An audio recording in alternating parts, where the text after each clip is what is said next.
Inshuti zacu bene data bakundwa b'impuhwe z'Imana TV, turabashuhuje mu izina rya Yesu Kristo w'i Nazareti. Imana y'amahoro ibahe umugisha, uburyo mudukurikiranamo, uburyo mukora share, comment, subscribe, muhabwe umugisha n'Imana kubwo gushyigikira iyi channel y'ibiganiro by'Imana. Uyu munsi rero tugiye kuganira ku kiganiro kivuga ngo imbaraga z'ijambo ry'Imana zigira ubutware ku butinganyi. Imbaraga z'ijambo ry'Imana zigira ubutware ku butinganyi. Donc imbaraga z'ijambo ry'Imana zitsinda ubutinganyi. Reka dusenge Imana kugira ngo tubashe kwinjira muri iki kiganiro neza turi kumwe n'Imana yacu. Data, mu izina rya Yesu Kristo, Mwami Imana isumba byose, Mana y'amahoro, Mana yo kwizerwa, Mana yo kwiringirwa, turagushimiye kandi turaguhimbaje, tuguhaye icyubahiro mu izina rya Yesu kuri uyu munsi mwiza, umunsi udasanzwe, umunsi uturemeye ibyishimo bidasanzwe, uturemeye ubuhamya budasanzwe ku mwana wawe Kanyusi. Mu izina rya Yesu warengeye, warinze, yaciye mu bintu byinshi bikomeye, ariko wihesheje icyubahiro ku buzima bwe. Rero utegura nk'Imana, urashoboye, urihagije. Ntago twari tuzi ko uyu munsi azaboneka ku munsi Imana TV, ariko arahabonetse mu izina rya Yesu. Dushyigikire rero, uduhe imbaraga, umugirire neza. Turagushimye Mana, wamukuye ahantu habi, warakoze, turabigushimiye. Twemerere rero umugisha wawe utubeho, kandi no kubadukurikira bose bahabwe umugisha nawe. Tubisabye twizeye imbaraga zawe n'ubuntu bwawe mu izina rya Yesu Kristo, amen. So turashima Imana yo mu gihugu cyo mu ijuru, Imana yaremye ijuru n'isi, Imana ifite ubutware, Imana ifite imbaraga, Imana yihagije, Imana itabara ntihagire umuntu uyikoma mu nkokora, Imana ivuga ntihagire umuntu uyivuguruza. Dushimye Imana kubwo umukozi w'Imana Kayusi, turakwishimiye, turakunezerewe kubwo ubuhamya ugiye kuduha bw'ukuntu Imana yagize gutya ikakurengera, ikagukura mu mwuga w'ubutinganyi. Uyu munsi imbaraga z'Imana cyangwa ijambo ry'Imana rikaba ryarakugizeho ububasha, rikagutsindishiriza kuva mu mwuga mubi w'ubutinganyi. Imana igumugisha, turakwakiriye ku Mezi Imana TV. Habwa umugisha n'Imana, wibwira abadukurikiye. Karibu. Murakoze cyane ku Mezi Imana TV, amara Imana kubuza bene.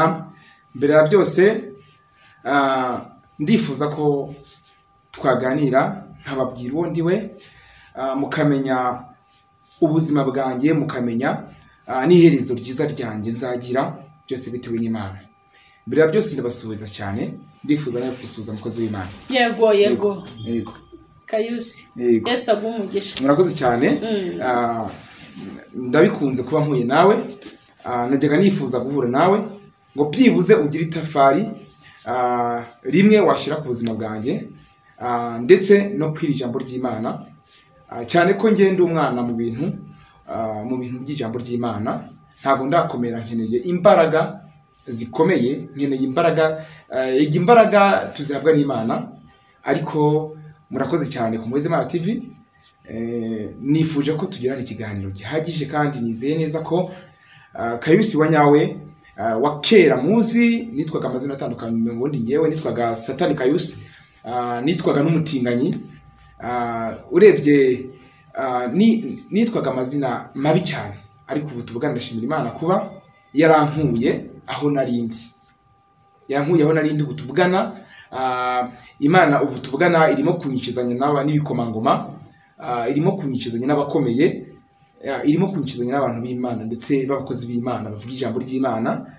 Kandi ikindi murakoze cyane ngewe ndishimanye namwe muri akanya ntago nabona uko mbivuga afite ubwuzu kubera ko uko nagaragaraga mbere ntago nagaragaraga neza nagaragaraga nyine nk'umukozi wa Satani ariko ubu tuvugana shimira Imana bitewe naho narindi bitewe naho navuye ndababwira undiwe bundi muvuga uti Imana itakora umuntu nta nahitana mugeza mbega ibintu byiza uyu munsi ndumva ngewe unkoze ku mutima uravuze ngo witwaga Shitani Kayusi yego nitwaga n'umutinganyi ubundi nitwaga hari amazina bagendaga batwita ngo ni ba Queen of the umutinganyi ngo ni ba Queen of the PD batwitaga amazina atandukanye ngo dore nguriya Satani aragiye ibintu nk'ibyo umutinganyi ruharwa wari warayogoje iyi si yose mbese muri make muri Afrika ndetse no mu byo hanze urumva ko nari narabaye iciro ry'umugani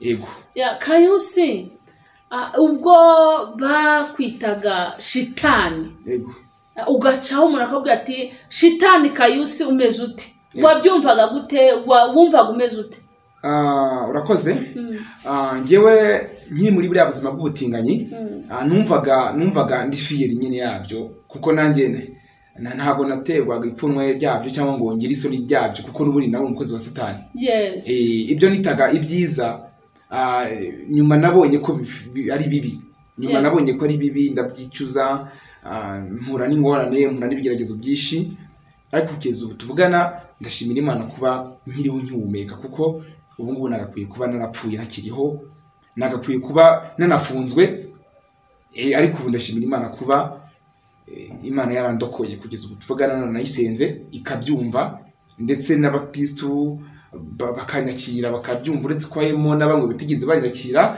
bakindebera mu mubiri bavuga uti nguri aracyari umutinganyi nguri aratubeshe ariko mu by'ukuri ndashimira Imana Imana y'amahoro ikomeze kukugirira neza nashakaga ngo ubwire abantu badukurikiye mu by'ukuri ngewe ku giti cyanjye numva bavuga ngo ubutinganyi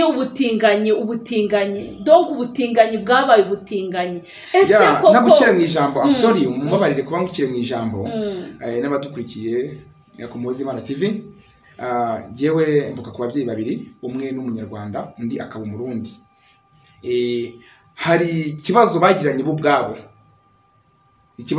bo ubwabo natwe ubwacu uretse ko ari nge mwana w'imfura mu rugo byaginzeho ingaruka baratandukana bitana ba mwana ku bantu batazi kugira ngo nisange mu butinganyi no kugira ngo nisange mu narakijwe we ntakibikora ndi umukristo ndi umukozi w'Imana n'ibintu bibiri bitandukanye jewe ababyeyi banje bakimara gutandukana mu majyepfo niho byabereye umwe yasigaranye undi ndawukanye ndagiye mama niwe wabanje kugenda ndabikurikiza kwenda nubwo nari ndi umwana afite imyaka 7 ndabivuga uko mbyibuka n'ibyuko umukecuru wa papa wabivuze wabimbiriyeho neza hari byinshi nibuka n'ibyo ntibuka ariko ibyinshi nge navuga nibyo nyibuka kuko burya umwana w'imyaka 7 umwana w'imyaka 8 abakuze noneho ndibuka ko papa na mama batandukanye barashwana sinzi ibyo bafaga wenda sinabinjira mu buzima kuko ntagara amakosa yanjye mutwihanganire abatukurikiye mutwihanganire nshobora kubivuga gutya abeshi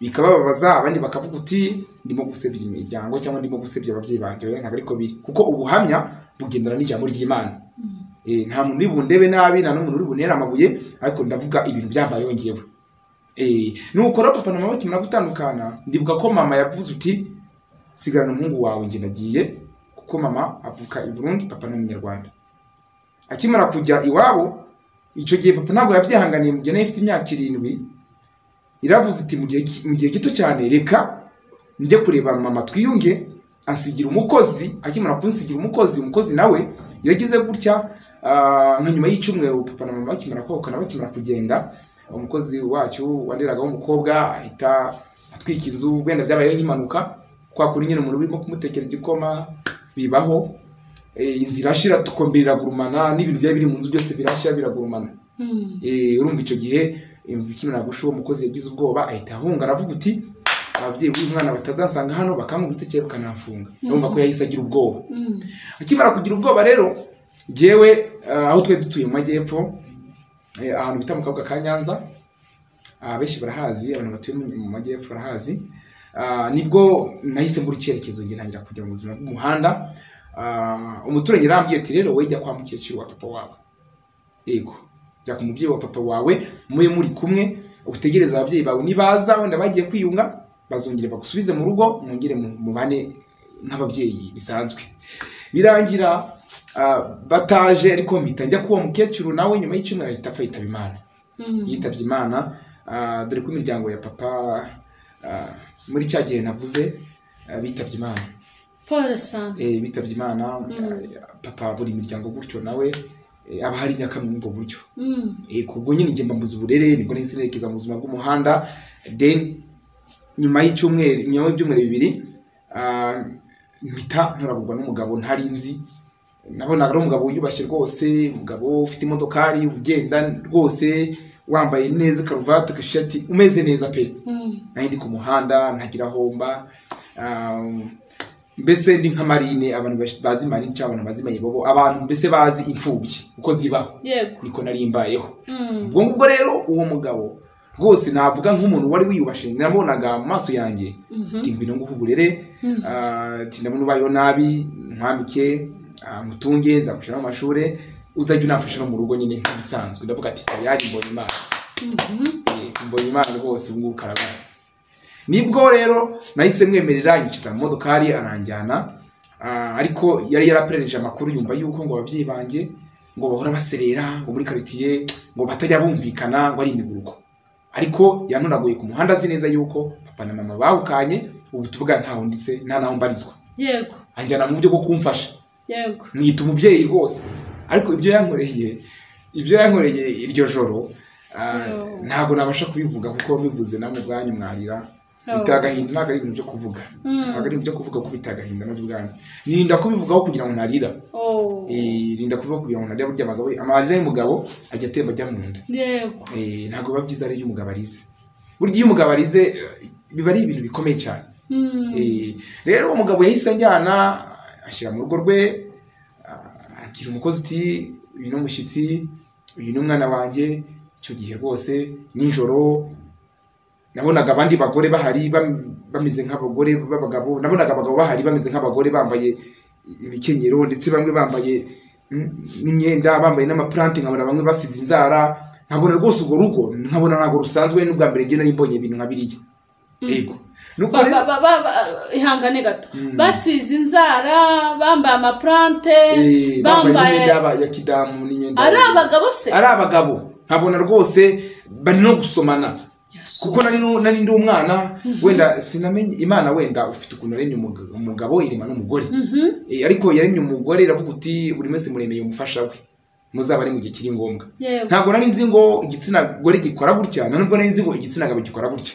Oya, je nari ndi umwana rwose, ntacyo nari nitayeho. Niba atari banga, uwo mugabo wari ufite imodoka akagutwara, ariko akagutwara aziho gato amakuru yawe yuko ababyeyi bawe batabanye neza, ese akakwinjiza muri urwo rugo ugasangamwo abagabo bigize abagore. Bya bintu birakomeye koko. Hari harimo nk'abagore bangahe, abagabo bigize abagore bari nka bangahe niba ubyibuka? Bari nka 5. Bari nka 5. Ari abagabo ariko bigize abagore. Yego rwose, nkabona bafite n'ubwanwa, abandi nkabona bamazeho, nkabona abandi bisize mu korogo, nkabona mbese bameze nk'abamitisi, nkabona ni nk'abazungu. Ahubwo ngiye nkashimishwa no kubabona, nkabona ati bari abantu bateye neza. Kuko ntabwo nari nzi icyo ubuzima bivuze, ntabwo nari nzi mbese abo bantu njemo bameze gute. Nari nizeye umubyeyi wanjye. Bumva wowe nise umubyeyi nibo wamembukiye.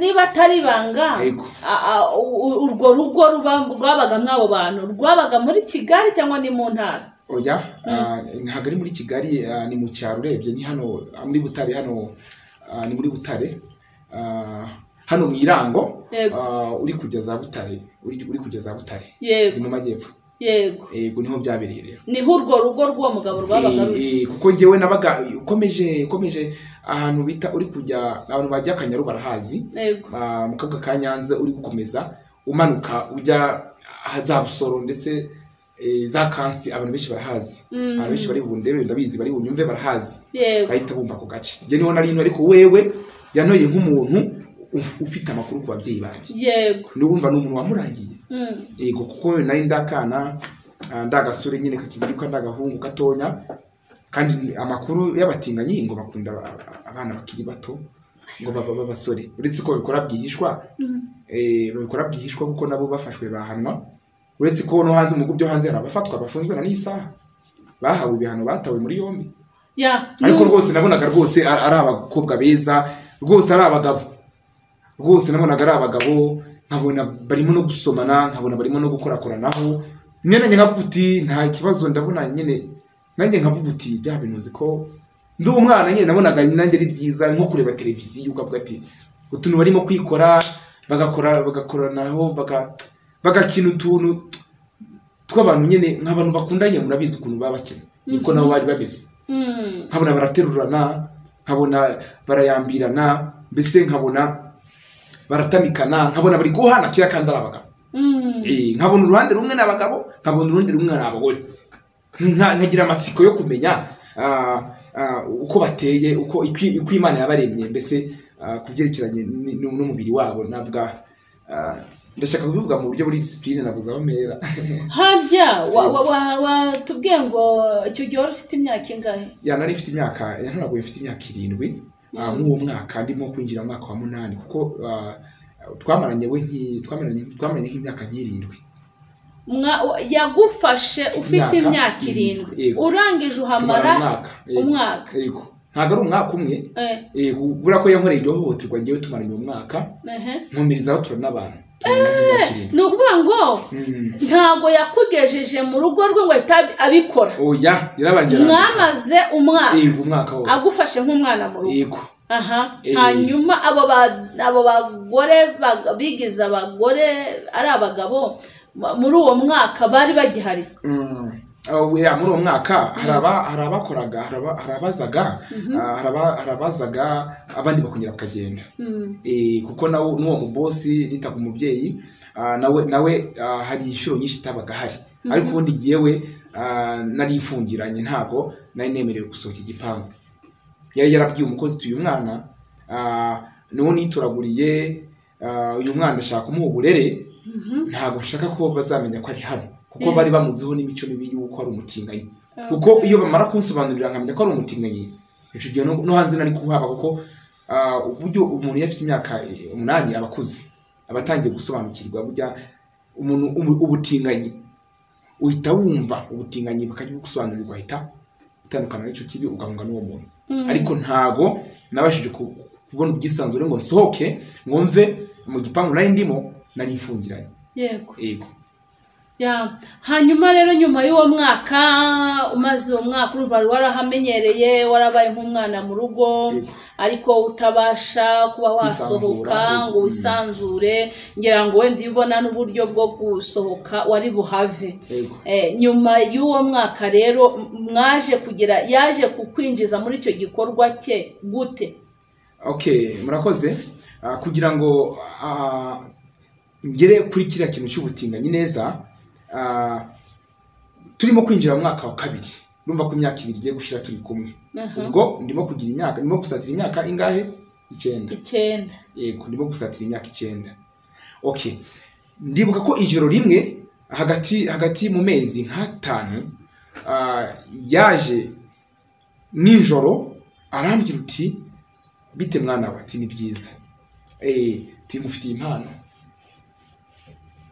yazanye mu kikapo utwenda twizanye n'itwabana yongerazana n'utuntu tw'utubiswi yongerazana n'utuntu tw'utuji nyine nk'umuntu yitayeho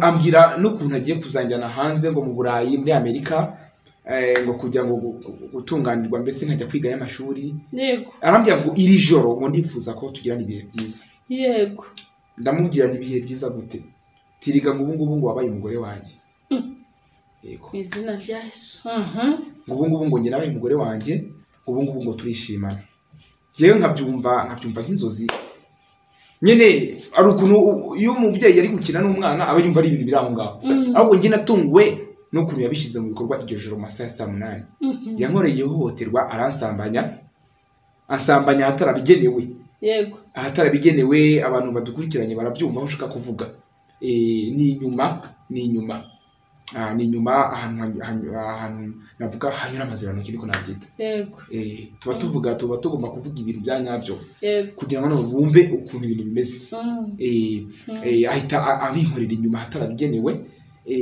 abantu babatinganye bamaze gusobanukirwa ibyo dushaka kuvuga yego icyo gihe yazanye ikintu kimeze nk'igitsina gabo nyine niko nabivuga cy'igipupe uko ubona umugabo aforomye uko ubona umugabo ateye ariko gikomeye mu kuntu ubona ko ari ikintu gikomeye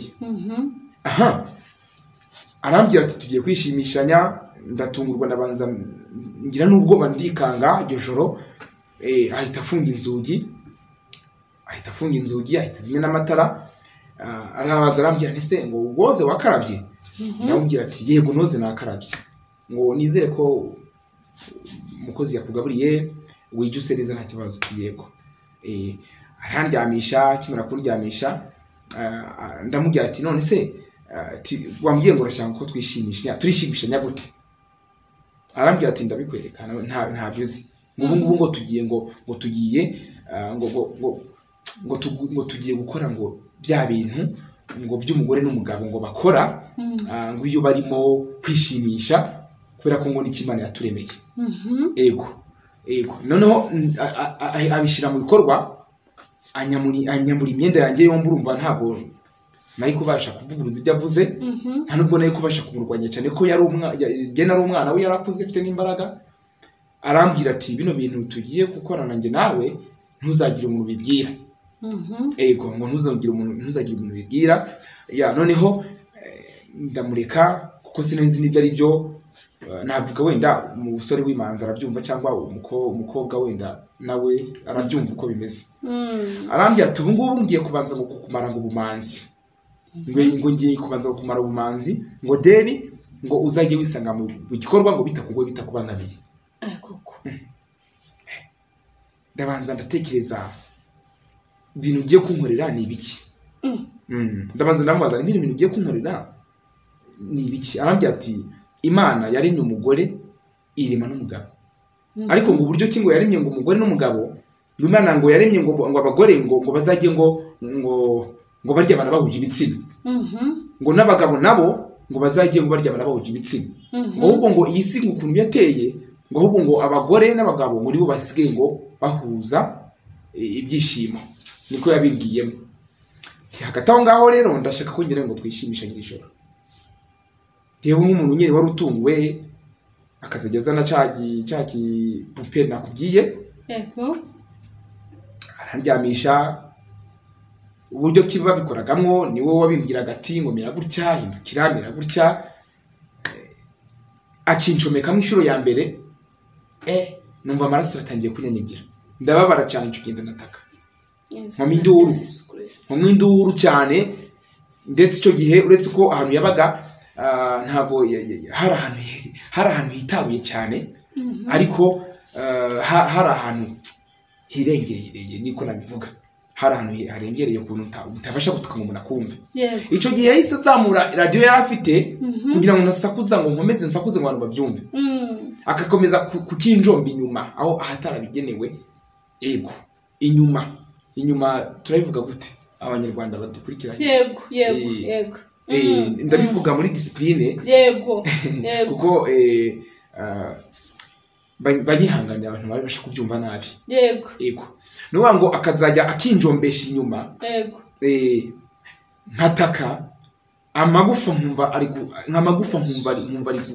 gutanyuka mbyumva nkumva ndetse n'imitsi irimo gucika mbyumva ubwanjye ku buryo nagize ububabare iryo joro budasanzwe ndataka akazajya afata ku munwa n'ayimana wenda kuko yari afite uburenganzira avuga ati uyu mwana mu buzima bwanjye bwose nzamwishimishaho nzamujyana no hanze kuko ntabwo yari umwene gihugu ni muri bene babandi ntabwo yari umunyarwanda ntabwo yari umunyarwanda kw'icyo gihe nawe byaramenyekanye ni ibintu birebire cyane yari uwahehe ngo yari umufaransa ariko nyine indi yari afite uruhu rwera se cyangwa yari afite uruhu rw'umetisi niko nabyita yari afite imibiri yombi yego ariko numva ko ngo yari yabyawe ngo papa we ngo yari umumetisi ngo mama we ngo nawe ngo ari umunyarwanda yego niko nabivuga none iryo joro ngewe naratatse ndataka birenze mburu natakira ntakira Imana ntakira mama nawe nibuka ko yantaye yagiye ntiyaje no kundeba ntakira papa ndetse musaba imbabazi ku rwego rwo hejuru yanga kubyumva ico gihe ndi umwana muto cyane urumva ibyo ngibyo bikumbaho muri ya myaka yandi 8 nkimara kugira imyaka 8 ico gihe namaze isaha yose ndi muri koma hari ibintu by'amavuta yabanje kunsiga ngo kugira ngo umubiri wanjye ngorohe ngo bashe gukoroha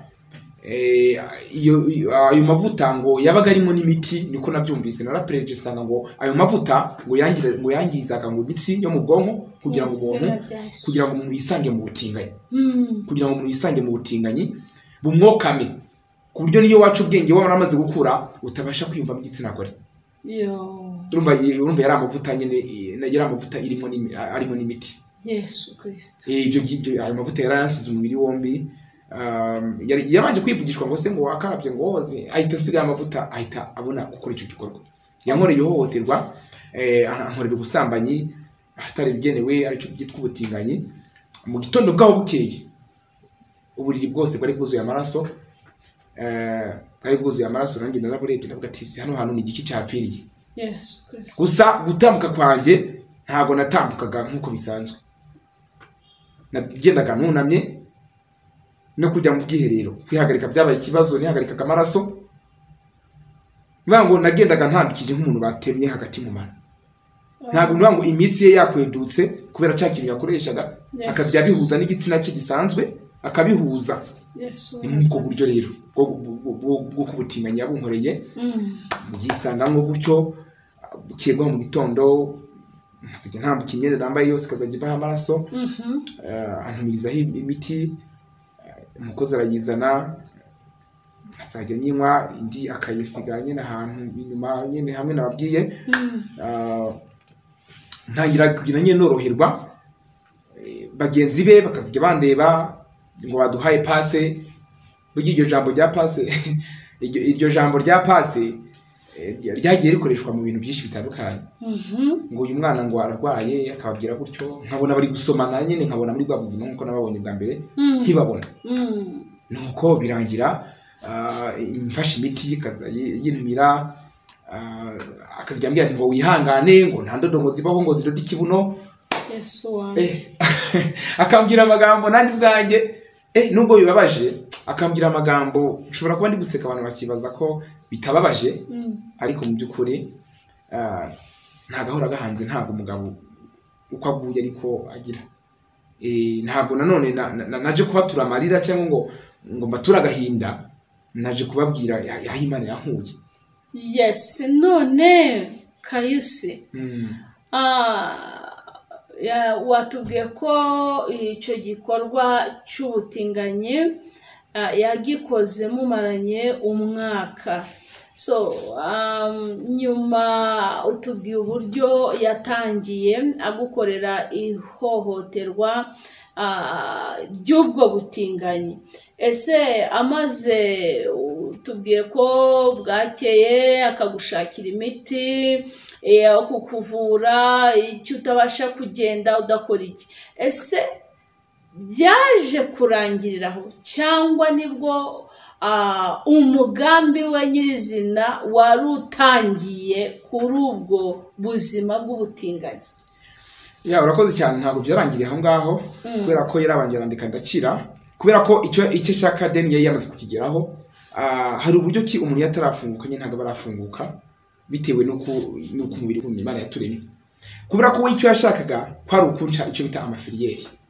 kugira ngo noneho icyo gikorwa nkijye mu byanyabyo nyirizina noneho azajya aboneraho no kuzajya mpuzana n'abatinganye kuko hari n'igihe cyageze abigira business akazajya nancuruza akazajya ntangamo passe akazajya ncuruza akazajya mpuza n'abandi batinganye yego nibwo igikorwa cyagiye gutangira noneho nka nyuma y'ibyumweru 2 yatangiye kumpuza n'abandi batinganye. ni ukuvuga ngo nyuma y'ibyumweru 2 wari umaze gukira. Yego niyo imaze gukira ariko nanone nta rakize neza ari bwa buryo bwo kuvuga uti ni ukwigegesera, ariko hari imiti yarampaye ngomba kuzajya mbanza nkanywa mbere yuko ngo icyo gikorwa ngo tugikora, ariko ugiye kubinkorera kubera ko yajyaga mpuza n'abatinganyi babikorana bakazijya bampa iyo miti nkabanza nkayinywa kugira ngo mvuge ni mbese ni nk'ikinya. Iyo miti se yaba ntago waba wibukamo iyo miti uburyo yitwamo?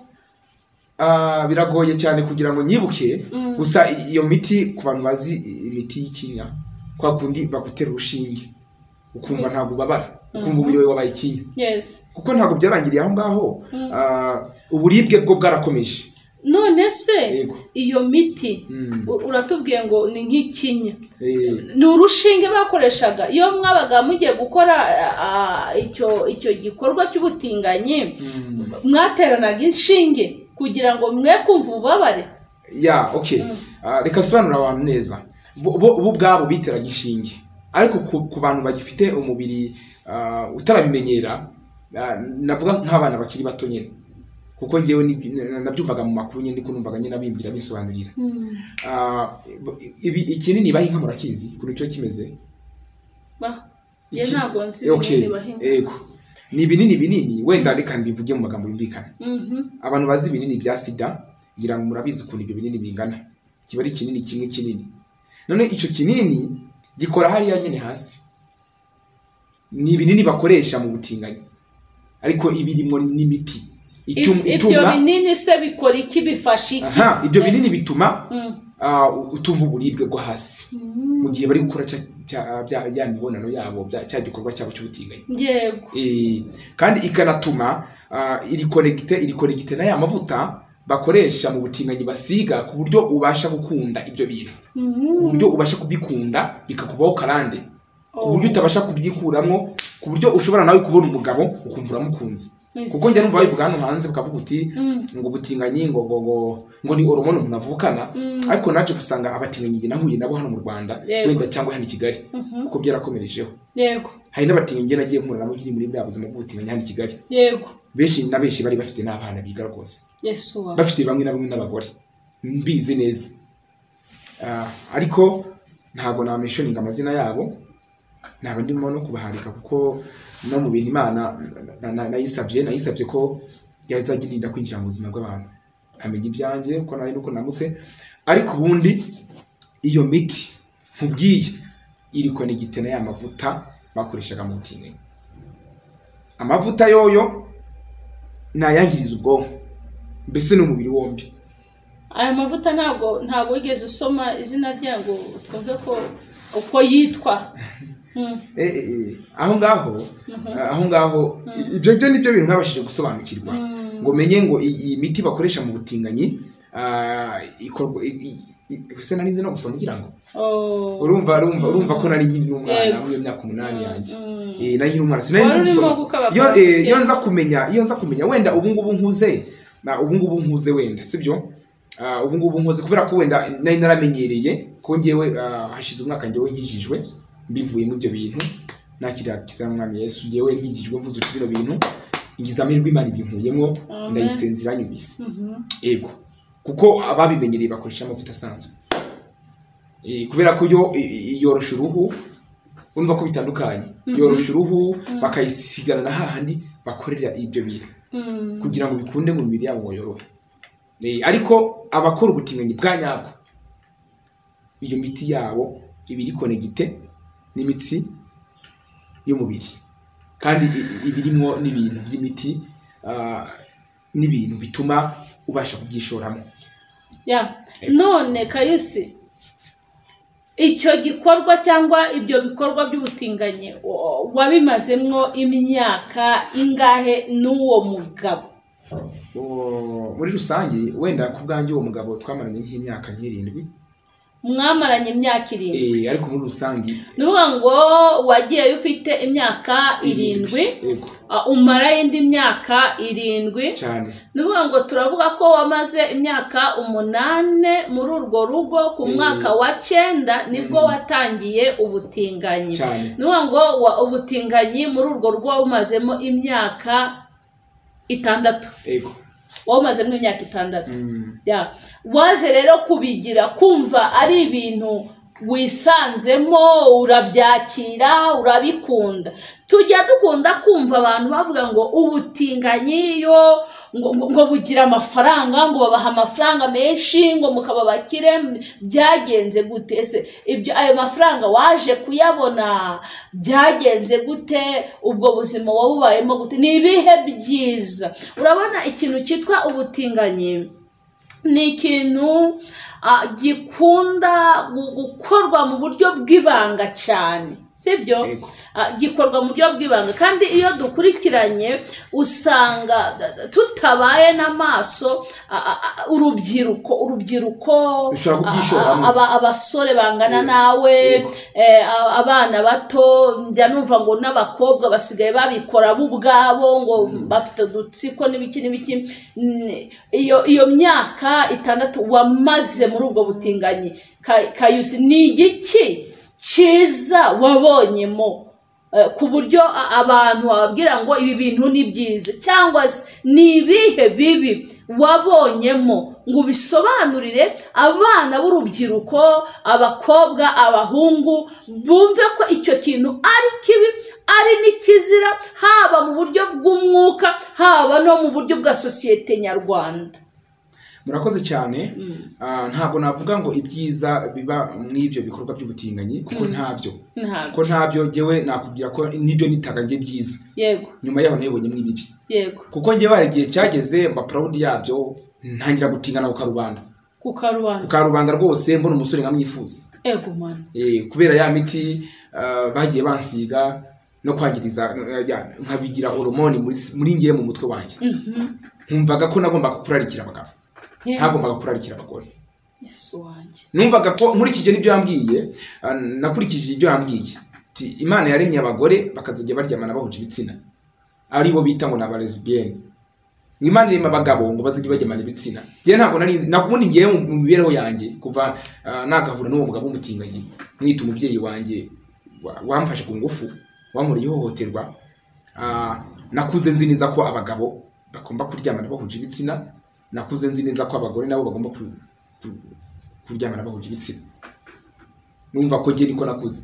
Babwo ngiye nkagira igitangaza ukuntu umuntu avuka, nkanatekereza no kukuntu nge navutse. Nyene nkavuga ati ubwo ngubwo ni kwa kuri nyene wenda haje ikoranabuhanga abantu bakabyara. Ariko mu by'ukuri ikibazo rumbajije nacumvise, ntabwo navuga ngo harimo ibyiza mu butinganyi, harimo ibibi. Icyambere, ubutinganyi iyo wabugiyemo ukabukoraho gato, ugatushaho gatonya, ukamera nk'umuntu uri gukora ku gatwi gutya, ukegera umutinganyi, tayari abafite n'imiti n'ubwe yisizira gukurura, ugasanga mu bayinshuti akagutereta nk'umugore cyangwa nk'umukobwa bikakunda. Ikibi cyambere kirimo nuko iyo wahuye n'umutinganyi biba byarangiye, nawe tuba umutinganyi. Nta nubwo byakunda ko icyo gikorwa ugihunga, ahita bukwanduza ubutinganyi akagusiga iyo miti, wenda ntibwandura, nta n'umuntu ubivukana. No mu mateka yabyo nta muntu uvukana ubutinganyi. Ubutinganyi burakorwa.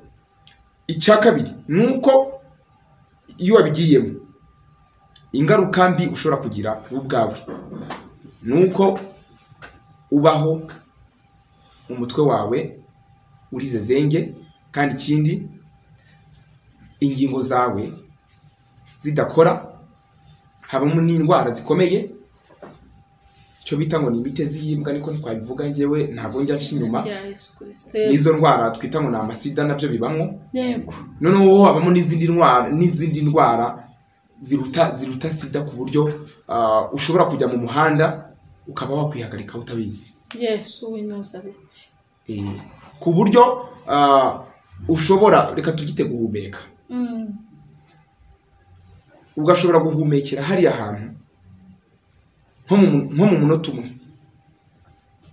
umwe, ushobora guhumeka nk'ijana, ushobora guhumeka wenda nabyita guhumeka wenda reka tubivuge muri discipline. Ni ukuvuga ngo wowe ubwawe iyo uri mu bantu nta control ugira, wambara pampa nk'abana ukirinda kugira ngo ubyumve. Ni ukuvuga ngo ubona umugabo agenda ari umutinganyi, uretse nyine ko abatinganyi rimwe na rimwe babikora business, abenshi na benshi ntabwo bakira, kireka wenda bagiye kubikorera hanze bagafata abandi batinganyi bakajya kubacuruza wenda bakabigira amahirwe bagakira. Ariko ngewe harimo ibibi gusa nta byiza birimo. Imyaka yose njye nabibayemo, imyaka 20 nabayeho naranzwe, narabaye ikiro ry'umugani, ndetse nabayeho ndwaye, mfite trauma, mfite depression, no kuba mfite buno bwenge wenda ni Imana yabikoze, ni Imana ndemye bundi busha, kuko Imana yakurengeye. Kuko navuga ko icyo gihe ubusambanyi bye nakoze burenze urwego rwo hejuru. Kayusi, yego, uriya mugabo mwaje gutandukana gute? Umugabo yuhe? Uriya umubyeyi wawe ari wowe waguhinduye umudamu kandi uri umugabo. Yego. Urakoze cyane. Turimo kwinjira mu ndi mwaka wa 9, urumva ko we twamaranye imyaka 6. Urumva ko twamaranye ni undi imyaka 7 niyo twamaranye nge nawe kugira ngo natukanye nawe. Reka tubivuge ntandukana nawe ngewe.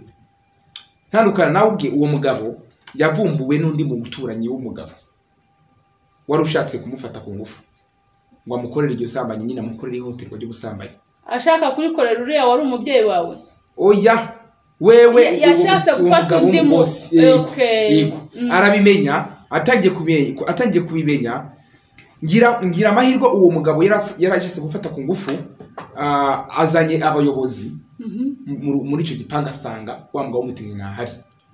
Wa mukozi yahita ahamagara wa mugabo w'umutinganyi atemubwira iryo joro, ntiyatashye icyo gihe, kubera ko ntabwo watera urugo rutari urwaye ngo bikunde. Abo bayobozi baragiye baravuga ati reka tube tumuretse turaza kugaruka, kuko urumva ko yaramufashe ku ngufu bahuriye muri quartier nyene. Yaramusabye mbese ko baryamana bo igitsina, kandi yabibwiye umugabo wifitiye iki urugo n'abana. Yego.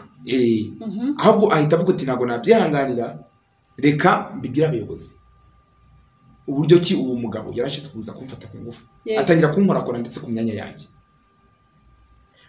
Abo bayobozi bakimara kubyumva baragiye, ariko bagaruka igejoro icyo gihe uwo mubosi nawe ahita agiye mukakemera kubimenya. Ubwo mwatandukanye gutyo? Twatandukanye gutyo. Mumaze gutandukana watubwiye ngo waje muri Kigali? Yego, nahise nza muri Kigali. Ugeze i Kigali umwuga urawukomeza? Narakomeje kuko byarakomeje birantunga. Nakomeje kuba proud yabyo, kuko hari abandi batinganyi yabanaga nabo, ni nabo bantu ndetse banzanye hano i Kigali, kuko yahise asubira iwabo mu France. Ariko baraje abo bayobozi ndetse n'uwo muntu yashyize gufata ku ngufu, basanga baranzi ati ni wa mwana wo kwa runaka, ese uri hano ngo imyaka yose twaguhize ngo twari tuzi ko wagiye ngo iwanyu ngo ku babyeyi bawe ngo bari mu Burundi. None se mu by'ukuri Kayusi, umaze kugera i Kigali uravuze ngo nibyo byagutunze, wakomeje kubikora cyane, nuvuga ngo umwuga wo gutinganya ni Kigali urahari cyane, nk'umuntu wabikoze ukabihagararamo urahari, uri umugabo wo guhamya ko bihari bikorwa pe kumugaragara cyane. Rwose birakorwa, ntago ari kumugaragara, ariko nyine hari abishira ku mugaragaro. Ngira ngo mu itangazamakuru mwagiye mubyumva, n'ubugenzacyaha bagiye banabiyama ndetse kubishira ku mugaragaro, n'uwo bafataga ari kubivuga cyangwa n'uwo nanjye regana nabifungiwe inshuro nyinshi. Kuko ntago byari kumira. Yego. Ntago byari kumira. Bagufunze nka kangahe? Bafunze nk'inshuro ziza nko kuri 7. Bagufungiye ubutinganyi? Gusa ntawe nafashe ku ngufu. Ahubwo uburyo kigiwe nabyamamazagamwo, nishiraga ku isoko, nicuruzaga. Hari udukaritiye tumwe na tumwe hano i Kigali, tutuzi nka Sodoma, tutwitirira za Sodoma za kera zanditswe muri Bibiliya, na za Korodoro, na za Remera ndetse na za Muhima, na za Kisimenti.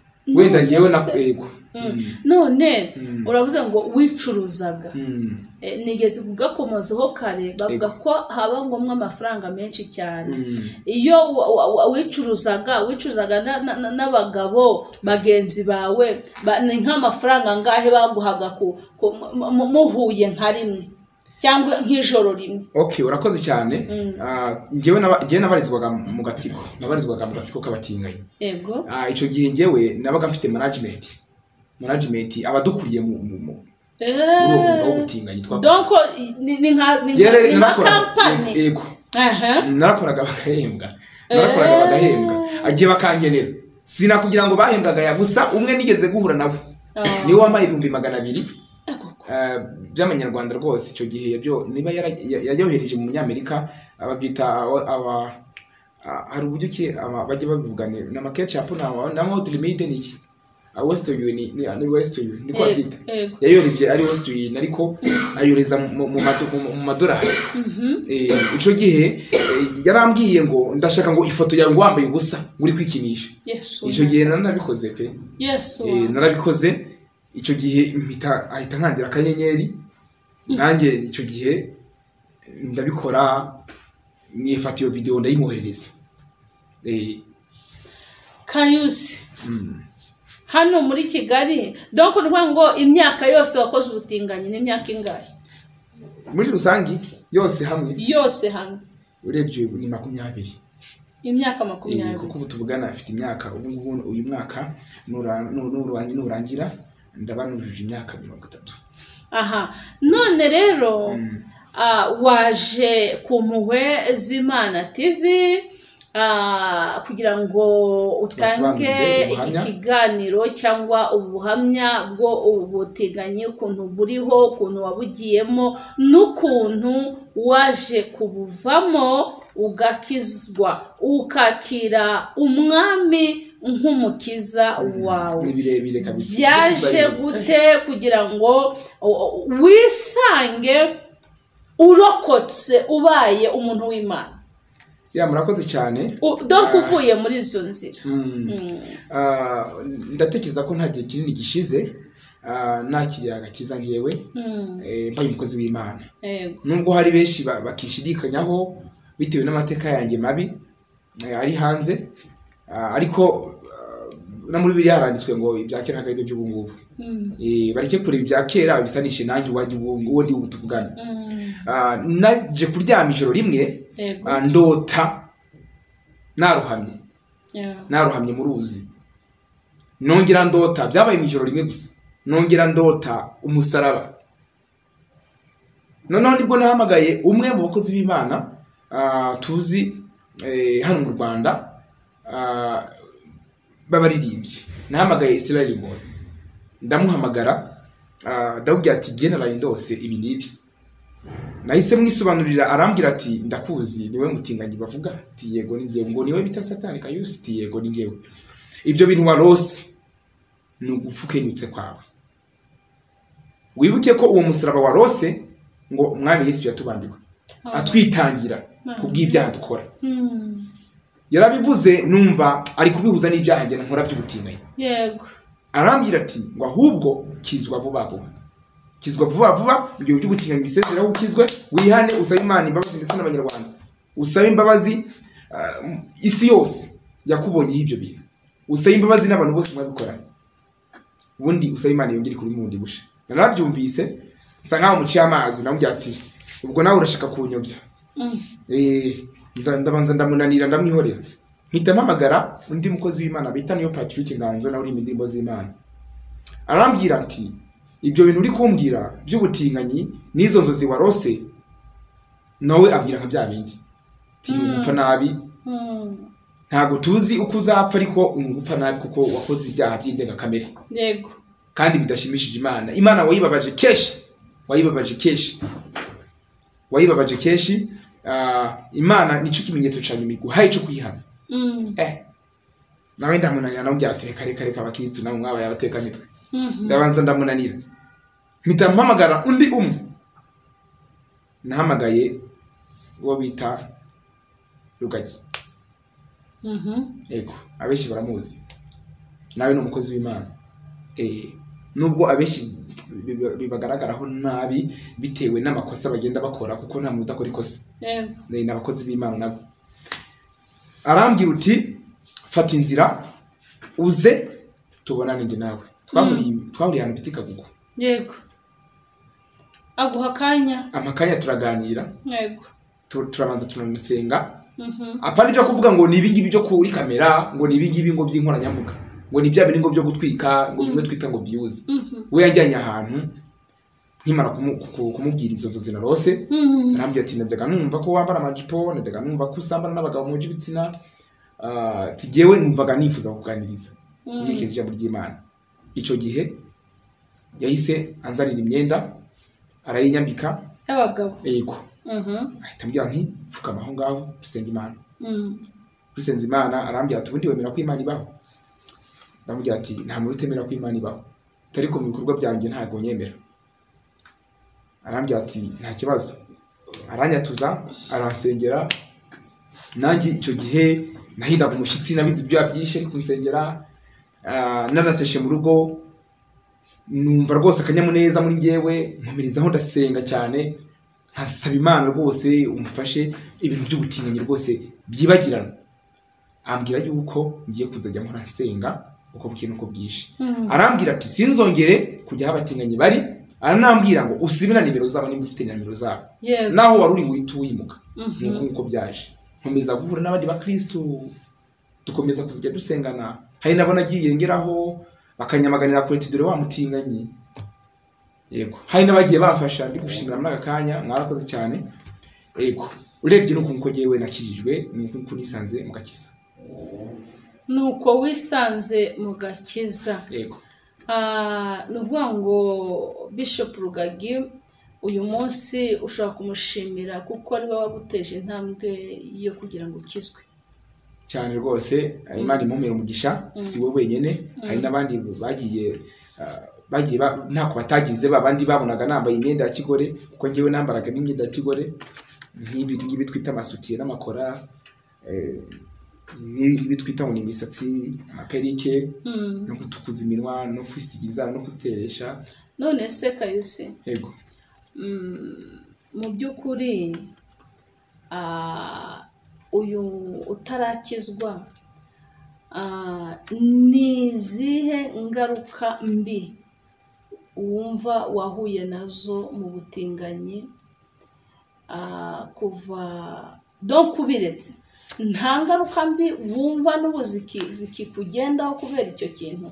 Ya, ingaruka zo ntago zabura ko zingendaho, ariko kubera ko uko bwiye nuko bwije nkomeza gusenga cyane, izo ngaruka zigenda zisirwa mu izina rya Yesu, kuko nk'ubu abatinganyi baracyangendaho. Ikindi hari uburibwe njya numva rimwe na rimwe, ariko ntabwo butinda,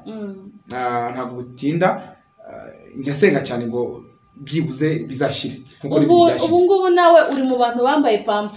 Yego ko sino kuzambara gusa, n'amafaranga nakoreraga ni nayo naguraga izo pampa. Amenshi wayatakaza kugura pampa? Amenshi natakaza kugura pampa, kuko ntabwo ari za pampa zino mubona, ni za pampa zihenze. Ni za pampa zihenze, kuko iyo ntabashaka kuzambara urumva icyo gihe byahitaga bimera nabi, namwe murabyumva. Naba nagiye ku isoko. Ya, turashima Imana cyane ku bantu badukurikiye ku Impuhwe z'Imana TV, kuri teme y'iki kiganiro kivuga ngo imbaraga z'Imana zinesha ubutinganyi. Imbaraga z'Imana zigira ubutware cyangwa ubutsinzi ku butinganyi kuri Kayusi. Mukomeza mudukurikire, ikiganiro kirakomeje. Kayusi, duhura njye nawe bwa mbere wambwiye ko uri n'umuhanzi, kubw'iby'Imana yagukoreye wumvise bidahagije, ugomba no gukora ivugabutumwa mu bijyanye no kuririmbira Imana yacu. Ese haba harimo nk'indirimbo yihe wabwira abadukurikiye, navuga ngo wenda ni indirimbo yo gushima kuko Imana yakoze imirimo ikomeye, ukabona imbaraga z'Imana zigukura muri uriya mwuga w'ubutinganyi. Iyo ndirimbo n'ibihari wayituririmbira n'abadukurikiye bakayumva. Karibu. Murakoze cyane. Ntago ari indirimbo imwe nkimara gukizwa. Naririmbye indirimbo z'Imana nyinshi, ariko iyankoze ku mutima ikanashimisha buri umwe wese ni indirimbo yo mu gitabo nasubiyemo ndaririmba ikora ku mitima ya benshi baranabikunda, baranabyihanganira, baravuga uti wow, nta Imana itakura umuntu. Ni indirimbo yitwa ku Musamariya. Ako karirimbo karavuga ngo kwiriba umusamariyakazi yahinze umushitsi, ubwo yahuraga n'umuyuda, amuganiriza neza, byari ibintu bidasanzwe, umuyuda kuvugana n'umusamariya neza, bahoraga bahanganye, bakarangwa n'amakimbirane y'urudaca. Uwo wari umwanya udasanzwe mu mibereho y'urya mugore, maze biba akarusho ubwo yamenyaga yuko adahuye n'umuyuda usanzwe, ahubwo ahuye na Mesiya. Nimundeke ndirimbe, nahuye na Mesiya, kandi guhura n'uwo Mesiya n'ibisanzwe. Wow. Imana iguhe umugisha. Indirimbo n'ukuri murabyumva namwe ko Kayusi yahuye n'Imana, ubuzima bwe burahinduka. Ngewe hari ikintu kurwanjye ruhare nashimaho Imana ndetse nshima na Kayusi. Buriya ikintu kizaguhamiriza ko umuntu yahindutse ni ukuvuga amateka ye. Ni ukuvuga amateka ye, ntagire isoni, akavuga aho yanyuze n'aho yaciye. Uriya muntu azaba arimo atera intambwe ishimishije yo kugana mu nzira nziza y'agakiza. Kayusi, tugana ku musozo, nirihe jambo wabwira urubyiruko rudukurikiye, ababyeyi babana mu buzima nk'ubw'ababyeyi bawe baciyemo bugatuma habamo gutandukana, batandukana ibyo wanyuzemo, navuga ko ari ingaruka z'uburere utabonye. Niki wavuga ku bana bafite ibyo bibazo nk'ibyo wahuye nabo? Kuko turafite benshi cyane bakibyishoramo kandi atari bo. Turabafite benshi babya muri izo nzira atari bo. Kubera iki? Amakimbirane y'imiryango yabo bakomokamo. Niki wababwira? Ese niki wabakumbuza? Ukavuga ati mba mu butinganyi, narababaye cyane, nahuye n'ibibazo bikomeye, ariko aho maze kugerera mu gakiza, aho maze kubonera Yesu Kristo nk'umwami n'umukiza, nahangeze nibingezeho mfite amahoro. Karibu. Murakoze cyane. Nabwira muri rusangi urubyiruko ndetse n'ababyeyi, burya igiti kigororwa kikiri gito, ariko bajya baca umugani. Mwebwe babyeyi mudukurikirana akanya, mwakwibuka guhora mubwira abana banyu nk'umuntu bawumvise bino bigeragezo twahuye nabyo, akababwira mbese ukabwira umwana wawe ko ubutinganyi ari ikintu kibi, ari n'icyaha Imana yanga urunuka.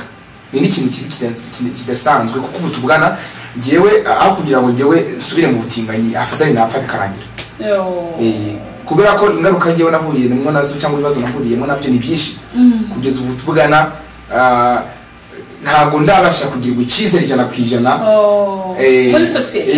Yego ngongere ku bintu byose nifuza. Yabishize uvango rero abantu batukurikiye muri akanya, waba urubyiruko, ubutinganyi bugendere kure, kuko ubutinganyi bwose ni ikintu kibi cyane ku rwego utakumva. Nta kintu kibaho rwose ikintu cya mbere tuzi kibi kibaho n'ubutinganyi. Yes. Rwose ni wumva ushaka kujya mu butinganyi basi uzisabira Imana urupfu ugende birangiye kuko nta rupfu rubaho ruruta ubutinganyi. Urupfu rwa mbere rubi ni ubutinganyi. Yego. Kuko nta kintu wimarira urangwa. Ikindi cya gatatu wangirika mu bwonko ukabaho nka zezenge, urangirika imitsi y'umubiri wawe ikagenda nayo igacikamo kubiri. Yego. Ukagwara toroma ku buryo niyo umuntu yaguha miliyoni 10 ntacyo uza kumva wanazita mu bakavuga ati ibi ni ibipapuro. Ko niyo toroma. Ni ukuvuga ngo abantu badukurikiye ikintu cyitwa ubutinganyi bwiyendere kure ntabwo ari cyiza. Uyu ni umuhamagara Imana yampaye kugira ngo ngeze agenda nababwira ubuhamya bw'ibyambayeho. Nuko abigira ko ubutinganyi burimo amafaranga, nta mafaranga arimo habe na gato, kuko nayo mafaranga ni umuvumo. Ni umuvumo, ni amafaranga ushobora kuyarya utafite amahoro ukayarya unatamamarira. Ni wa mutungo ushobora kubona ukawujyamo utamamarira. Ubwo urumva rero umutungo utarimo umunezero n'ibyishimo ntabwo uri umutungo. Icyo cyo nsaba abantu muri akanya nuko babigendera kure, bakabihunga bakabigendera kure. N'aba abakobwa batifuza gukora bakumva ko nabo bagomba kuryamana bahuje ibitsina, bakumva ko ngo bakabigira business, bakanga kujya gukora ikiyede, bakanga kujya gucuruza inyanya cyangwa bakanga kujya gukora muri restaurant, bagasuzugura akazi ngo barize bafite za diplome, bakumva ko gufata video yawe y'ukoza soni kwicuruza ukagurisha ukayiha diaspora cyangwa ukayiha umutinganyi mugenzi wawe muhuje igitsina cyangwa muhuje kakazi, birakwangiriza bituma nta kintu na kimwe wakwimarira. Icyo nabwira abanyarwandakazi